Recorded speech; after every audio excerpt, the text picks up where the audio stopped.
ప్రభుత్వం ప్రతిపక్ష పార్టీలను అణిచివేసే ధోరణి అవలంబిస్తుందని సిపిఐ జాతీయ కార్యదర్శి నారాయణ ఆరోపించారు. కర్ణాటక రాష్ట్రంలో గవర్నర్ ముఖ్యమంత్రికి నోటీసులు ఎలా ఇస్తారని ప్రశ్నించారు. ప్రజల చేత ఎన్నుకున్న ముఖ్యమంత్రికి నామినేటెడ్ అయిన గవర్నర్ నోటీసులు ఇవ్వడం సరికాదన్నారు. కేంద్ర ప్రభుత్వం ఆంధ్రప్రదేశ్ ఎంపీల మద్దతుతోనే ఉందన్న ఆయన ముఖ్యమంత్రి చంద్రబాబు రాష్ట్రానికి ప్రత్యేక హోదా కోసం కృషి చేయాలన్నారు.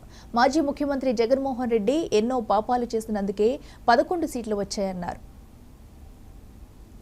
డ్యూటీ పడుకోవాల్సింది ఇంకా ఏ భారతదేశం ఉండడానికి వీలేదు, బంగ్లాదేశ్ ఉండడానికి అంటే అది విభేదించడం జైల్లో పెడుతున్నాడు ముఖ్యమంత్రులతో సహా. అది చేయబట్టే కదా హసీనా కూడా బంగ్లాదేశ్లో ప్రతిపక్షం లేకుండా చేసింది. ఏకపక్షంగా ఆమె గెలిచింది. గెలిచిన 6 నెలల్లోనే ఆమె ప్రవాసం వచ్చేసింది భారతదేశానికి. ఇప్పుడు మోడీని దాన్ని దృష్టిలో పెట్టుకోవాలా. ఇప్పుడు ఈ పద్ధతిలో ప్రతిపక్ష హోదాను లేకుండా చేసి ప్రతిపక్ష పార్టీని రద్దు చేసి చేస్తూ ఉంటే మీరు జనం తిరగబడతారు. ఇప్పుడు మళ్ళీ హసీనా లాగా నువ్వు కూడా ప్రవాసం చేయాల్సి వస్తుంది. ఇద్దరు కలిసి డ్యూయేట్ వాడుకోవాల్సి వస్తుంది. ఇంకా ఏ భారతదేశం ఉండడానికి వీలేదు, బంగ్లాదేశ్ ఉండడానికి వీలేదు. మీరు డ్యూయేట్లు వాడుకుంటారు, మార్చుకుంటారు, మీరు తెలుసుకోవాల్సిన అవసరం ఉంది. రెండవది, కానీ ఎన్నికల్లో ఏం చెప్పారు? ప్రత్యేక హోదా, అమరావతి, పోలవరం ఈ 3 ఇష్యూస్ పైన ప్రధానంగా చంద్రబాబు నాయుడు ప్రచారం చేశాడు. మరి పెద్ద ఎత్తున మెజారిటీ వచ్చింది. ఎవరు ఊహించరా? మరి 11 సీట్లే మొదటి 11 సీట్లు వస్తాయని ఎవరు ఊహించారు? జగన్కి ఆయన ఎన్ని పాపాలు చేసుకుంటే అంత తక్కువ ఓట్లు వచ్చినాయి.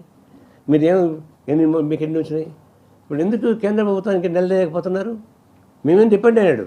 మోడీ ఈ ఆయనది చింత తెచ్చిన పులుపు రావదన్నట్టుగా ఆయన పరువు పోయింది.